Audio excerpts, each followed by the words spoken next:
Sputnik vaccines from Russia. Ghana has been faulted by Norwegian tabloid Gang for purchasing Sputnik V vaccines from a Russian investment fund through some businessmen at an overpriced unit cost of $19 instead of $10 per dose. But in a statement, the Ministry of Health said the several efforts to get the vaccines from the Russian government and some individuals came to naught, and it had to rather respond to an offer from a private office of one Sheikh Ahmed Dalmouk Al Maktoum of the United Arab Emirates for the supply of 3.4 million doses at a unit cost of $19.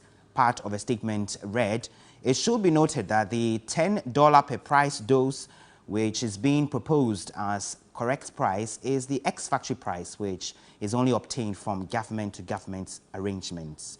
The government of Ghana was unable to obtain direct supplies from the Russian government, as stated earlier, hence they resorted to the market.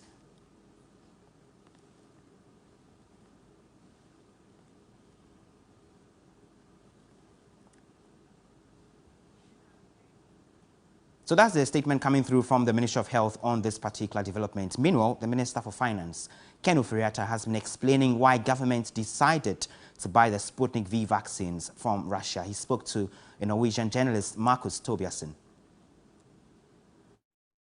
$19 per dose for the Sputnik vaccine, which is quite a lot more than what the Russians are selling it for directly, which is $10 per dose. Do you reckon that Ghana has paid or what's your comment on the price that Ghana has paid?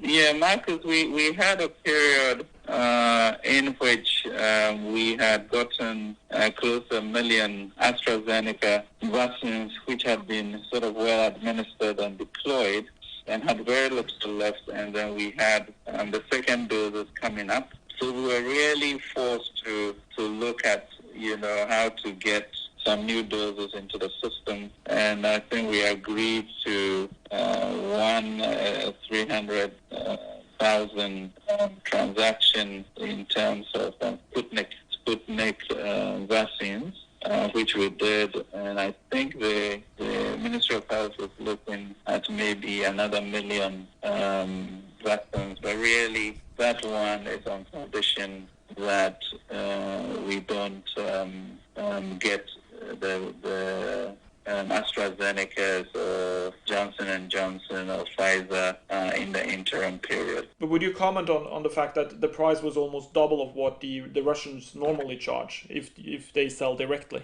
Well, I don't know that, This is the Ministry of Health. Yeah.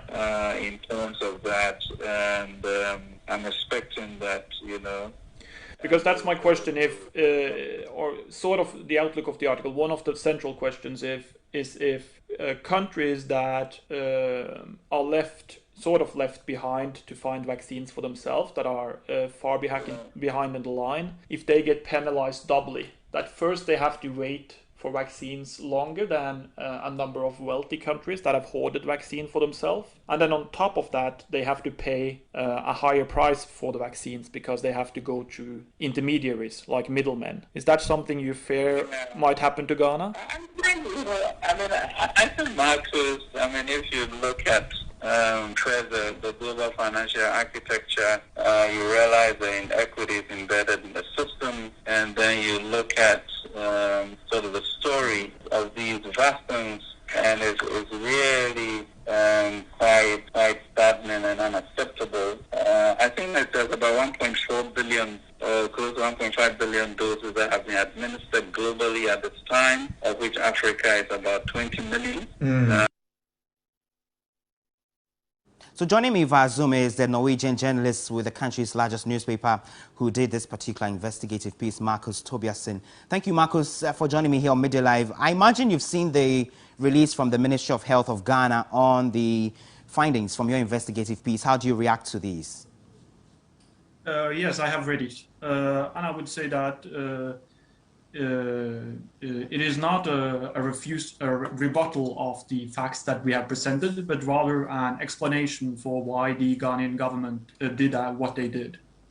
And then as you speak about the explanation of why they chose the $19 per dose, and they speak about the incorporation of shipment charges and other costs that put the figure at $19. Per your investigations, could it be possible for other countries to get the same doses of vaccines from same middlemen at lower costs? Well, if we are talking about the same middlemen, then we see that the two other deals we have uncovered, one is in Guyana and one is in Pakistan. And they are both at similar prices, $20 and $22.50 per dose. So going through these middlemen, that would be about what you would expect.